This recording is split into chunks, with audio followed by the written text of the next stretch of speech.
জীবনে চলার পথে যদি হঠাৎ করে হারিয়ে ফেলা ভালোবাসার মানুষটির সাথে তোমার দেখা হয়ে যায়, তাহলে কি করবে বন্ধু? আজকের এই ভালোবাসার গল্পটি তোমার হৃদয় থেকে হৃদয়ের গভীরে থেকে যাবে। হয়তো মুভির শেষটা হবে তোমার বড় একটি দীর্ঘশ্বাস এবং কয়েক ফোঁটা চোখের পানি দিয়ে। তো আজকের মুভির নাম হলো আস এন্ড দেম। এটি একটি চাইনিজ মুভি। পুরো মুভিটি দুটি সময়ে চলতে থাকবে।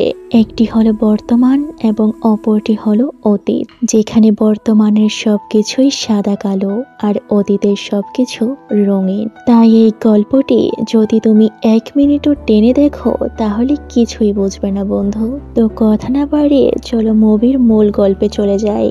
আর একটি কথা, আমি অনেক আশা নিয়ে তোমাদের জন্য গল্পগুলো মেক করি, শুধুমাত্র তোমাদের একটু ভালোবাসা এবং সাপোর্ট পাওয়ার জন্য। তাই যদি গল্পটি ভালো লাগে তাহলে লাইক এবং সাবস্ক্রাইব করে আমার পাশে থেকো বন্ধু।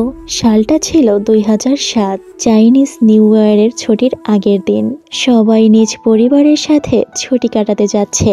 সবাই নিজ গন্তব্যের ট্রেনটি ধরার জন্য ছুটে চলেছে। ছুটি পেয়ে ঘরে ফেরার আনন্দটাই অন্যরকম, তাই না? ট্রেন ভর্তি শত শত মানুষ, কোথাও পা ফেলার একটুও জায়গা নেই। টিসি টিকিট চেক করছিলেন। এই মেয়েটি তার ব্যাগের মধ্যে টিকিট খুঁজছিল, কিন্তু কোনোভাবেই খুঁজে পাচ্ছে না। টিসি তাকে বলে, তোমাকে এখন জরিমানা দিতে হবে অথবা ট্রেন থেকে নেমে যেতে হবে। তখন আমাদের এই মুভির নায়ক লিন পেছন থেকে উঠে দাঁড়ায় আর মেয়েটির উদ্দেশ্যে বলে, আমার কাছে এক্সট্রা টিকিট রয়েছে। মেয়েটি পিছন ঘুরে তাকায় আর এই মেয়েটির নাম হলো ফ্যাং। সেই আমাদের মুভির নায়িকা। ফ্যাং তখন একটি মুচকি হাসি দেয়। আর গল্পের শুরুটা এখানেই হয়েছিল। ঘটনা এবার চলে আসে বর্তমানে।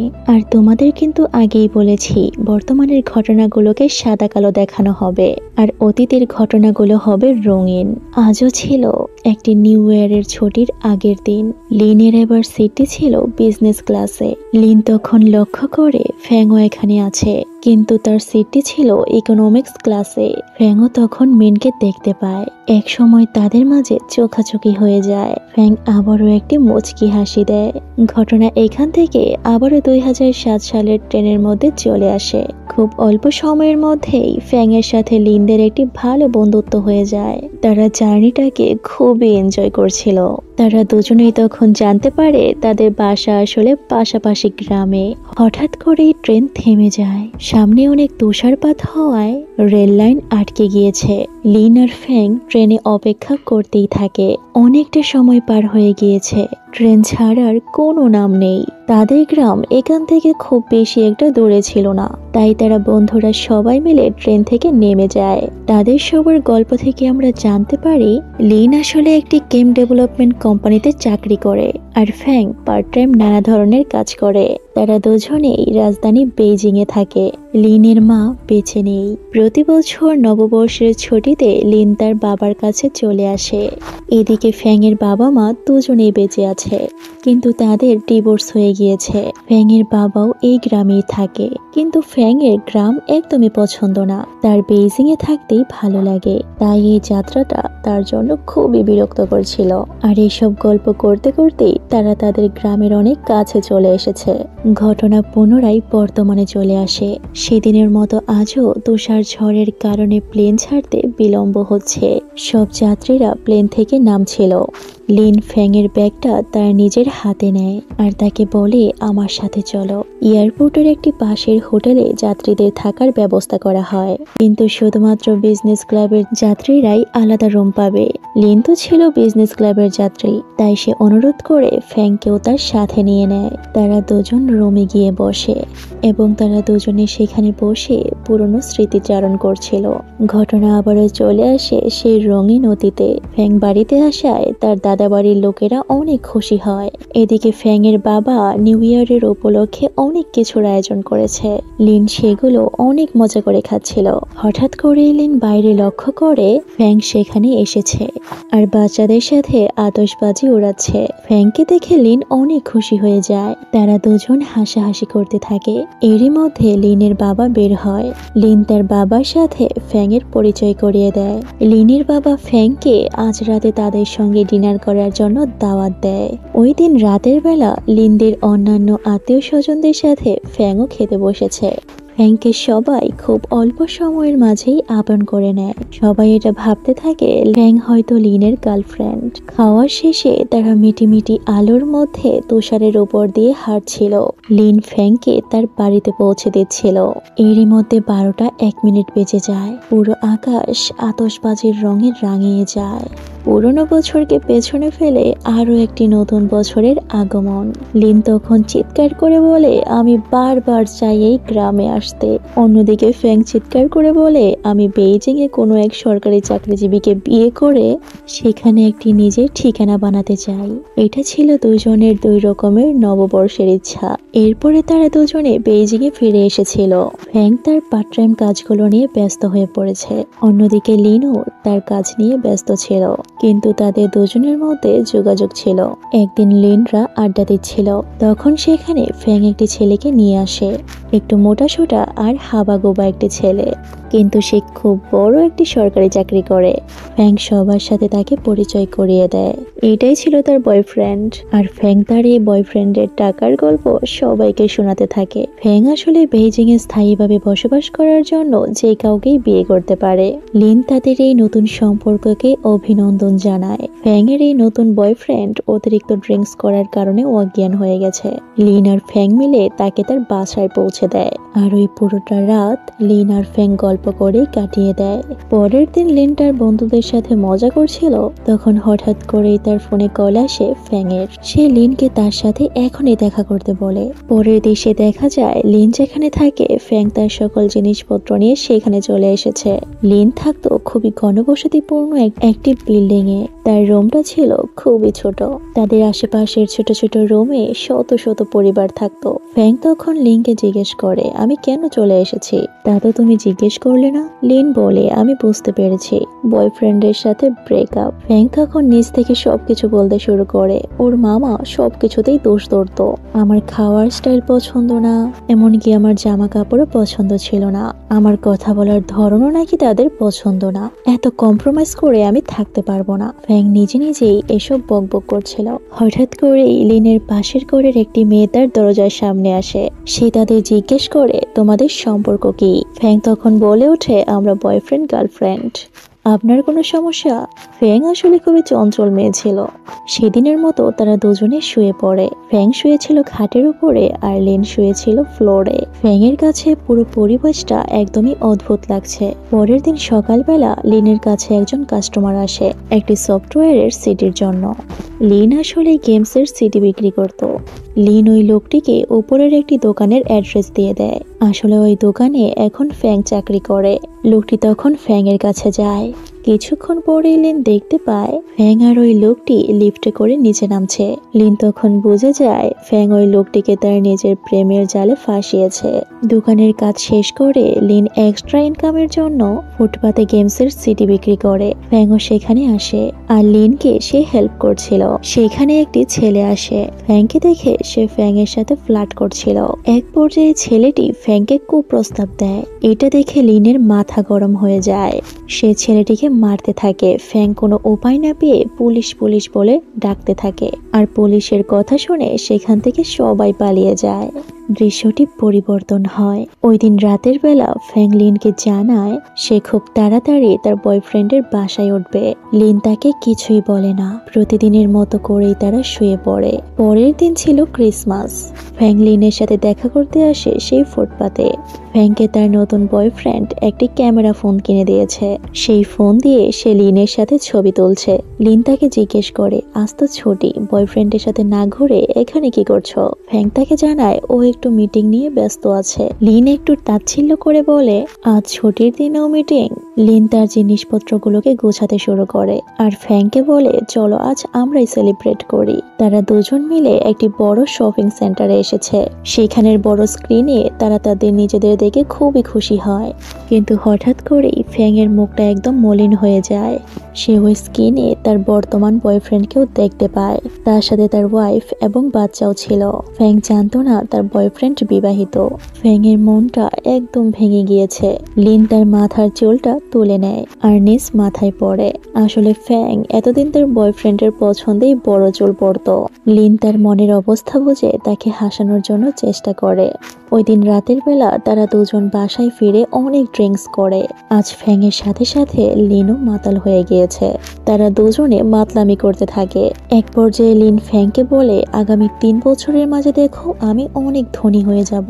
তখন আমি এই শহরে অনেকগুলো বাড়ি কিনবো আর সেই বাড়িগুলোর মধ্য থেকে তোমাকে একটি বাড়ি দিব। তোমার তো বেজিং এ থাকার খুবই শখ, তাই আমি গিফট হিসেবে তোমাকে একটি বাড়ি উপহার দেব। ফ্যাং লিনকে তখন জড়িয়ে ধরে আর তাকে বলে আমি জানি তোমার এই স্বপ্ন কখনোই পূরণ হবে না। পরের দিন সারাদিনের কাজ শেষ করে লিন যখন বাসায় ফিরে আসে সে কোথাও ফ্যাংকে খুঁজে পায় না। লিন বারবার ফ্যাংকে কল দিয়েই যাচ্ছে, কিন্তু ওপাশ থেকে কোনো সাড়াই আসে না। দুপুর গড়িয়ে বিকেল হয়ে যায়, লিন এখনো ফোন করেই চলেছে। লিন একদম অস্থির হয়ে গিয়েছে। অবশেষে ফ্যাং তার কলটি ধরে। লিন তখন ফ্যাং এর উপর অনেক চিল্লাতে থাকে। সে তখন বলে তুমি কি আমার রুমটাকে হোটেল পেয়েছ? যখন তোমার ইচ্ছে হবে চলে যাবে, আবার যখন ইচ্ছে হবে চলে আসবে। আমি কিন্তু একটি মানুষ, আমার তোমাকে নিয়ে চিন্তা হয়। ওপাশ থেকে ফ্যাং তাকে জানায় আমি নতুন একটি বয়ফ্রেন্ড খুঁজে পেয়েছি। লিন আবারও চুপ হয়ে যায়। ঘটনা এখন চলে আসে বর্তমানে, আর ওই দিনের কথা মনে করে লিং আর ফ্যাং অনেক হাসতে থাকে। তখন তাদের বন্ধুত্বটা কতই না বাচ্চাদের মতো ছিল। সেই সব স্মৃতি আজ তাদের হাসির কারণ, কিন্তু এই হাসিটাও কিছুক্ষণের মধ্যেই নীরব হয়ে যায়। তারা দুইজন দুজনের দিকে অপলক দৃষ্টিতে তাকিয়েছিল। তাদের দুজনের চোখই পানিতে টলটল করছিল। এই নীরবতার মধ্যে লুকিয়ে আছে অনেকগুলো আক্ষেপের স্মৃতি। ঘটনা আবারও রঙিন অতীতে চলে যায়। কিছুদিন পরেই ফ্যাং লিনের সেই রুমে এসেছিল, কিন্তু তখন লিন সেখানে ছিল না। লিনের বন্ধু তাকে জানায় ওকে তো পুলিশ ধরে নিয়ে গিয়েছে গেমসের সিটি বাইরে বিক্রি করার কারণে। ফ্যাং সাথে সাথে চলে যায় জেলখানার সামনে, কিন্তু ফ্যাং আর লিনের সাথে দেখা করতে পারে না, কারণ আগামীকাল ছিল আরো একটি নববর্ষ। তাই জেলখানার বেশিরভাগ কর্মী এখন ছুটিতে চলে গিয়েছে। ফ্যাং সেখান থেকে সরাসরি লিনের বাড়িতে চলে এসেছিল। সে লিনের বাবা এবং তার পরিবারের সাথে এই নববর্ষটা উদযাপন করছে। ফ্যাং সবাইকে মিথ্যা বলে লিন তার গেমসের কাজ নিয়ে শহরে অনেক ব্যস্ত, তাই এই বছর সে আসতে পারেনি, কিন্তু সবার জন্য গিফট পাঠিয়েছে। এই উপহারগুলো আসলে ফ্যাংই কিনে নিয়ে এসেছে। লিনের বাবা ফ্যাং এর কাছে তার ছেলে ছোটবেলায় গেমের জন্য কতটা পাগল ছিল তার সবকিছুই বর্ণনা করছে। লিনের বাবা ফ্যাং এর কাছে তার ছেলের পছন্দের কিছু খাবার বানিয়ে দিয়ে দেয়। ফ্যাং এবার লিনের বাবাকে বিদায় জানিয়ে সামনের গন্তব্যে পা বাড়ায়। লিনের বাবা ভেতরে ঢুকে যায়। ফ্যাং অনেক কাঁদতে থাকে, কারণ সে জানে এই খাবারগুলো লিনের কাছে পৌঁছাবে না, কারণ সে তো এখন অন্ধকার জেলের মধ্যে আছে। ঘটনা এখান থেকে চলে আসে আরো কিছুদিন পর। আজ লিন জেল থেকে মুক্তি পেয়েছে। ফ্যাং তাকে নিতে এসেছে। তারা দুজনে একটি সুন্দর জঙ্গলের পথ দিয়ে হাঁটছিল। তারা অনেক গল্প করছিল, আর হঠাৎ করেই ফ্যাং লিনকে প্রপোজ করে বসে। লিনকে দেখে মনে হচ্ছিল সে কিছু সময়ের জন্য থমকে গিয়েছে। সে যেন নিজের কানকে বিশ্বাস করতে পারছে না। আসলে এই দিনটার জন্যই তো সে অপেক্ষা করছিল। লিন ফ্যাংকে তখন জড়িয়ে ধরে, আর এই দিন থেকে শুরু হয়েছিল লিন আর ফ্যাং এর অফিসিয়াল ভালোবাসার গল্প। অফিসিয়াল বলছি এই কারণেই, লিন আসলে প্রথম দিন থেকেই ফ্যাংকে পছন্দ করত। তারা দুজন তো আগে থেকেই একসাথে থাকতো। এখন ফ্যাং লিনকে তার গেমস বানানোর কাজে সাহায্য করে। ঘটনা এবার চলে এসেছে বর্তমানে, কারণ লিনের ফোনে তার ওয়াইফের কল এসেছে। লিন তার বাচ্চার সাথে কথা বলছে। তার বাচ্চা পুরো রুম দেখতে যাচ্ছে, তাই ফ্যাং তখন লুকিয়ে পড়ে। লিনের যখন তার পরিবারের সাথে কথা বলা শেষ হয় তখন সে আশেপাশে দেখতে পায় ফ্যাং নেই। তখন জানালা দিয়ে লিন লক্ষ্য করে তুষারের মধ্যে ফ্যাং দাঁড়িয়ে আছে আর তার দিকে হাত নাড়াচ্ছে। ঘটনা এখান থেকে এমন একটি শীতের রাতে অতীতে চলে যায়। লিন আর ফ্যাং একটি ট্যাক্সির জন্য অপেক্ষা করছিল আর ফ্যাং তাদের ভালোবাসার খুনসুটিগুলি করছিল, কিন্তু ফ্যাং ট্যাক্সিতে যেতে চাচ্ছে না, কারণ ট্যাক্সির ভাড়া যদি বাঁচাতে পারে তাহলে তাদের 2 বেলার খাবার হয়ে যাবে। এমনকি ফ্যাং লিনকে এইটাও বলে, আমি খুব তাড়াতাড়ি আরো একটি পার্ট টাইম জব খুঁজে নিব। আমি তোমাকে আরেকটু সাপোর্ট দিতে পারলে তুমি আরো মনোযোগ দিয়ে গেমস বানানোর কাজ করতে পারবে। লিন তখন ফ্যাংকে সান্ত্বনা দেয়, আমরা চিরজীবন এমন গরিব থাকবো না, এক সময় আমরাও বড়লোক হব। লিন একটি ট্যাক্সি ডাক দেয়। ফ্যাং ওই ট্যাক্সির জানালা দিয়ে মাথা বের করে চিৎকার করে বলতে থাকে, হেই বেজিং শহর, তুমি শুনে রেখো, আমরাও একদিন বড়লোক হব। এই শহরে আমরা আমাদের নিজেদের গাড়ি নিয়ে ঘুরে বেড়াবো। তুমি আজকের কথা মনে রেখো। এরপর লিন তার কাজের পরিমাণ আরো বাড়িয়ে দেয় আর ফ্যাং পার্ট টাইম যেই কাজে পেত সেই কাজটাই সে করত। টাকা বাঁচানোর জন্য এক বাটি খাবার তারা দুজনেই শেয়ার করে খেত। এইসব নিয়ে তাদের কোনো আফসোস ছিল না। দিন শেষে তারা দুজন ছিল এই পৃথিবীর সব থেকে সুখী মানুষ। তাদেরকে দেখে মনে হতো পারফেক্ট ভালোবাসার গল্প বুঝি এটাকেই বলে। ফ্যাং লেনকে জিজ্ঞেস করে, আমরা দুজন তো পৃথিবীর সব থেকে সুখী কাপল, কিন্তু ধরো যদি তোমার সাথে কোনোদিন আমার ব্রেকআপ হয়ে যায় আর যদি অনেক বছর পর আবারও দেখা হয় তখন তুমি কি করবে? লিন তাকে বলে, এটা কখনোই সম্ভব না, তবুও বলি, আমি যদি দেখতে পাই তখন তুমি খারাপ আছো তাহলে আমারও খারাপ লাগবে, আর যদি দেখি তুমি অনেক ভালো আছো তাহলে আমার আরো বেশি খারাপ লাগবে। ফ্যাং তখন লিনকে বলে, আই উইশ আমাদের জীবনের গল্পটা যদি এখানেই থেমে যেত। ঘটনা এখান থেকে আবারও সাদা কালো বর্তমানে চলে আসে। ফ্যাং তখন লিনকে বলে, আমাদের তো ব্রেকআপটা হয়ে গিয়েছিল। লিন বলে, তাতে কি, আমাদের তো আবারও দেখা হলো। লিন তাকে জিজ্ঞেস করে, আমাদের ব্রেকআপের পরের দিনগুলো তোমার কেমন কেটেছে? ফ্যাং বলে, প্রথম দিকে অনেক বেশি স্ট্রাগল করতাম, একটি আমেরিকান বয়ফ্রেন্ডও বানিয়েছিলাম, তার জন্য ইংলিশও শিখেছিলাম 1 বছর, আর সে আমার সাথে শুধু চিট করেনি, অবশেষে সে আমার জমানো টাকাগুলো নিয়ে চলে গিয়েছে। এসব কথা বলতে বলতেই ঘটনা চলে যায় তাদের সেই রঙিন অতীতে। এই নববর্ষে তাদের জমানো টাকা দিয়ে তারা একটি গাড়ি ভাড়া করেছে, আর এই নববর্ষ উপলক্ষে তাদের সকল বন্ধুদেরকে তারা দাওয়াত করেছে। তারা সকল বন্ধুরা মিলে অনেক আনন্দ করছিল। লিনকে নিয়েও তারা একটু হাসি ঠাট্টা করে, কারণ লিন এখনো কোনো ভালো জব পায়নি। পার্টি শেষে অনেক লম্বা একটি বিল আসে, যে টাকা আসলে লিনের কাছে ছিল না। তখন লিনের একজন বড়লোক বন্ধু সকল টাকা পে করে দিয়ে লিনের কানে কানে বলে, আগামী বছর তুই ট্রিট দিস। ওই দিন লিনের কাছে নিজেকে বড্ড বেশি ছোট মনে হয়েছিল। লিন অনেক ড্রিঙ্কস করে তার বাবার সাথে দেখা করতে এসেছিল।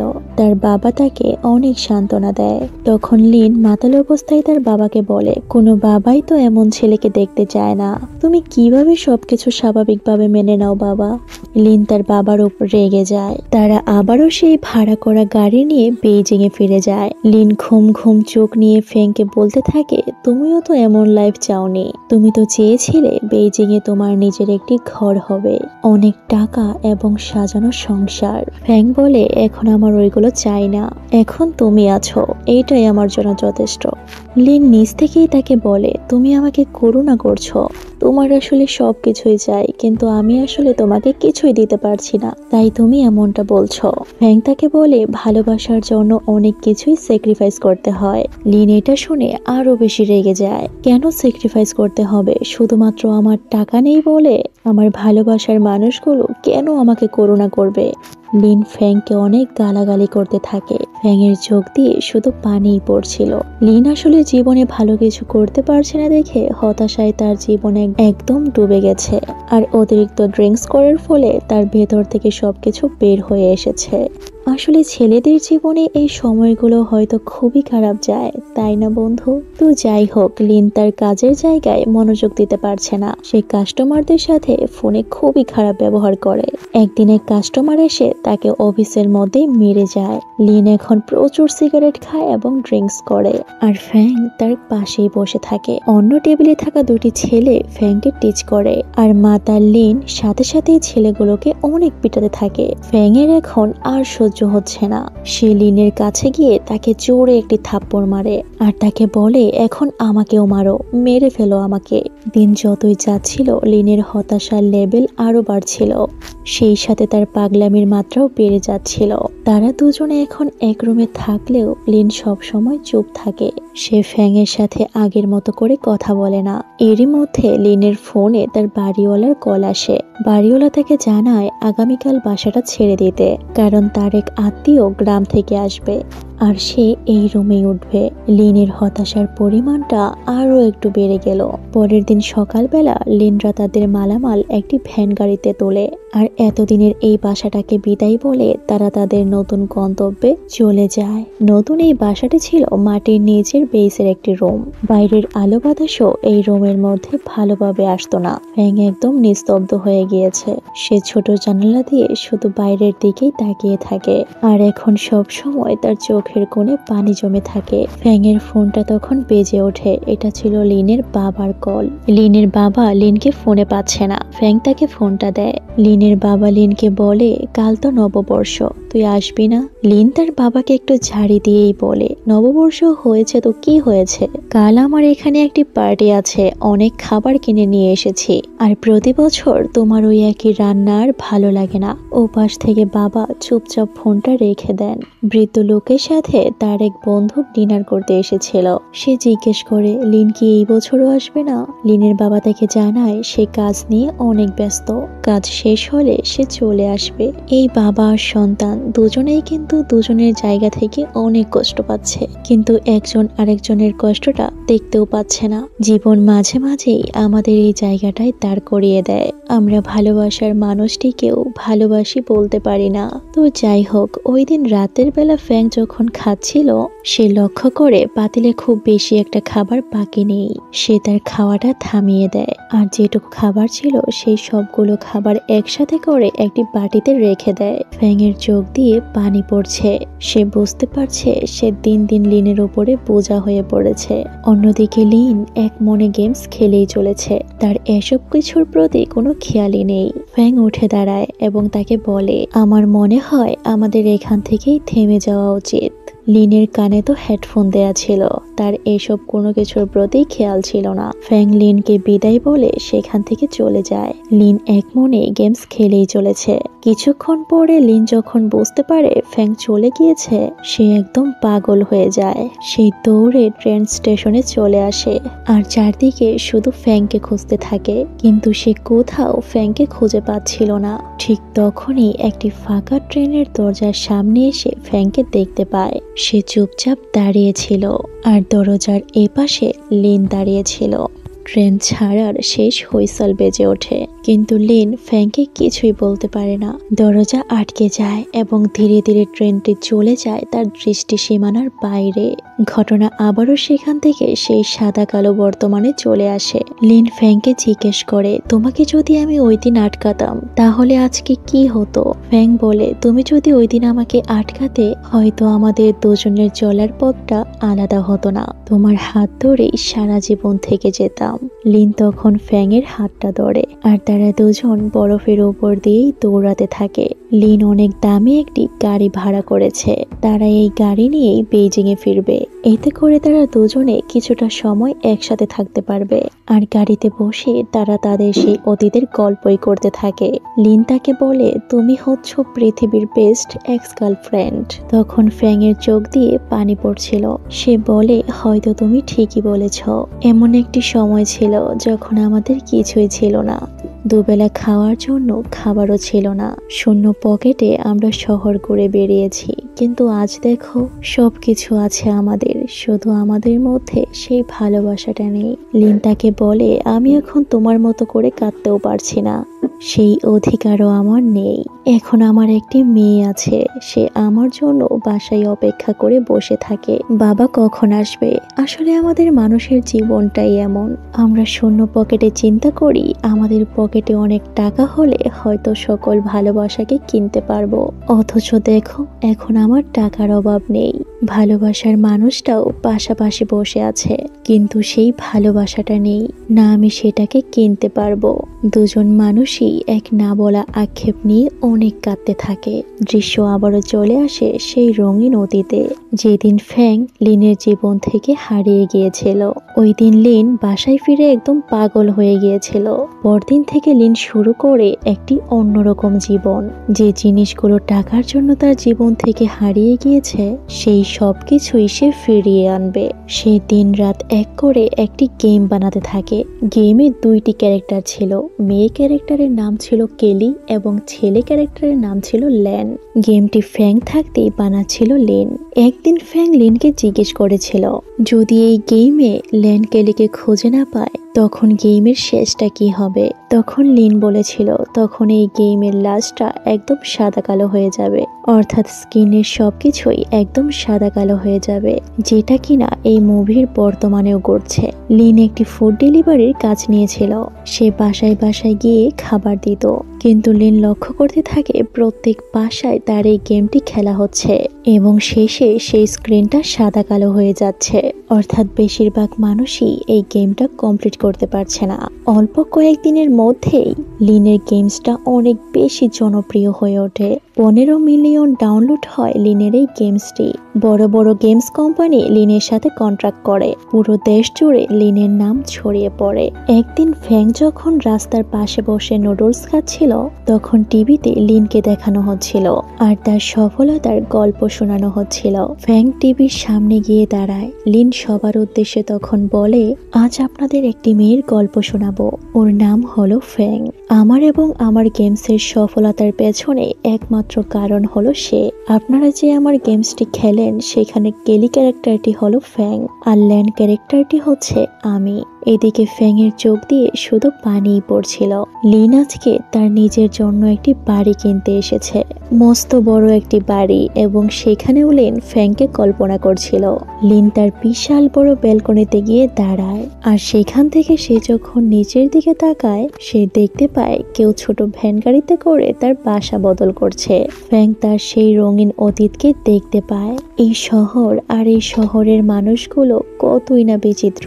এরপর থেকে লিন ফ্যাংকে অনেক মেসেজ করতে থাকে এবছর নববর্ষে সে বাড়ি যাবে কিনা। তার বাবা তাকে দেখতে চায়। আসলে লিনের বাবা এখনো জানে না ফ্যাং এবং লিনের ব্রেকআপ হয়ে গিয়েছে, কিন্তু ফ্যাং লিনের কোনো টেক্সটেরই উত্তর দেয় না। কিন্তু পরের দৃশ্যে দেখা যায় ওই বছর ফ্যাং লিনের বাবার সাথে দেখা করতে গিয়েছে। তারা তিনজনে একসাথে নববর্ষ পালন করেছিল।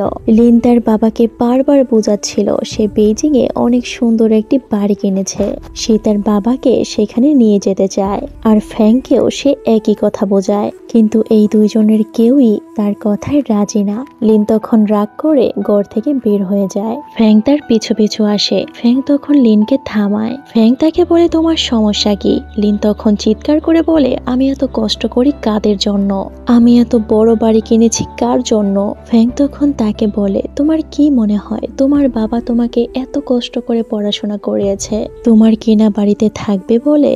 আর আমি তোমাকে ছেড়ে গিয়েছিলাম তোমার বাড়ি নেই বলে। তুমি ভুল লিন, তুমি এখনো ভুলের মধ্যেই আছো। ফ্যাং এটা বলে সামনের দিকে হাঁটা দেয়। লিন তার পেছনে দৌড়াতে থাকে। সে ফ্যাংকে থামায়। সে ফ্যাংকে বলতে থাকে, আমি তোমাকে বুঝতে পারছি না। ফ্যাং তখন একটু তাচ্ছিল্য করেই বলে, তুমি আমাকে এবং তোমার বাবাকে কখনোই বোঝোনি। লিন তখন তাকে বলেছিল, আমরা কি সবকিছু ভুলে গিয়ে আগের মতো হতে পারি না? ফ্যাং তখন বলে, আমি এখন সেই মানুষটা নেই। এই বলে ফ্যাং হাঁটতে হাঁটতে সেখান থেকে চলে যায়। লিন সেখানেই দাঁড়িয়েছিল। ঘটনা এখান থেকে বর্তমানে চলে আসে। লিন ফ্যাংকে বলছে, আমি বিয়ের পর আমার ওয়াইফকে আমার বাবার সাথে প্রথম পরিচয় করে দিয়েছিলাম। বাবা তখন ঠিকমতো চোখে দেখতে পেত না। সে ভেবেছিল আমার ওয়াইফ তুমি। সে ওই দিন আমার ওয়াইফকে তোমার নাম ধরেই ডেকেছিল। ফ্যাং শুধু একটি দীর্ঘশ্বাস ফেলে। এরপরে তাদের গাড়ি ছুটে চলতে থাকে বেইজিং এর দিকে। আঁকাবাঁকা পথ পেয়ে তারা ছুটেই চলেছে। কেউ কারো সাথে কোনো কথা বলছে না। এক শুনশান নীরবতা। এক সময় গাড়ি পৌঁছে যায় বেইজিং এ, ফেং এর বাসার ঠিক সামনে। লিন ফ্যাং এর ব্যাগগুলো তার বাসার ভেতরে ঢুকিয়ে দেয় আর ফ্যাং বলে বিদায়। লিন চলে যাচ্ছিল, ফ্যাং আবারও ছুটে আসে। ফ্যাং লিনকে হাসি মুখেই বলে আমাদের হয়তো জীবনে আর কখনো না দেখা হওয়াটাই ভালো। লিনও হাসি মুখে 2 হাত বাড়িয়ে দেয়। তারা দুজন শেষবারের মতো দুজনকে জড়িয়ে ধরে। লিন খুব আস্তে করে ফ্যাং এর কানের কাছে গিয়ে বলে ভালো থেকো। ফ্যাংও মাথা নেড়ে উত্তর দেয় থাকবো। এইটাই ছিল এই দুইজন খুব পরিচিত মানুষের শেষ দেখা। লিনের বাবা মৃত্যুর আগে ফ্যাং এর জন্য একটি চিঠি লিখে গিয়েছিল। সে ফ্যাং আর লিনকে সব সময় একসাথেই দেখতে চাইতো। সে প্রতি বছর নববর্ষে ফ্যাং এর জন্য অপেক্ষা করত। আজ লিনের বাবা বেঁচে নেই, কিন্তু তার লেখা চিঠি পড়ে আজ ফ্যাং অনেক কাঁদছে। চিঠি পড়া শেষে লিনের বানানো সেই গেমসটি সে খেলতে বসে। যখন গেমসটি তার খেলা শেষ হয় তখন দেখা যায় ফাইনালি লেন কেলিকে খুঁজে পেয়েছে আর তাদের স্পর্শে সবকিছু রঙিন হয়ে যায়। আর গেমসের শেষে লেখা ওঠে লেন কখনোই কেলিকে ভুলে যাবে না। আর ধীরে ধীরে বর্তমান সাদা কালো রংটাও রঙিন হয়ে যায় আর মুভিটি এখানেই শেষ হয়ে যায়। আমি জানি না এই মুভিটা তোমার হৃদয়ের কতটা গভীরে থাকবে, তবে আমার মতো একজন মানুষের হৃদয়ে এই মুভির রেশ সারা জীবন থেকে যাবে। তোমার মতামত আমাকে অবশ্যই কমেন্ট করে জানিও বন্ধু। আর একটি কথা, আমাদের জীবনে ব্রেকআপ হতেই পারে, শেষ বিদায় হয়তো বলতে হতে হবে আমাদের প্রিয় মানুষটিকে, কিন্তু সেই বিদায়টা যেন এমন হয় জীবনে চলার পথে হঠাৎ করেই যদি সেই মানুষটির সাথে দেখা হয়ে যায় তার সামনে যেন মাথা উঁচু করে দাঁড়াতে পারো। তো আজ এই পর্যন্তই, ভালো থেকো বন্ধুরা।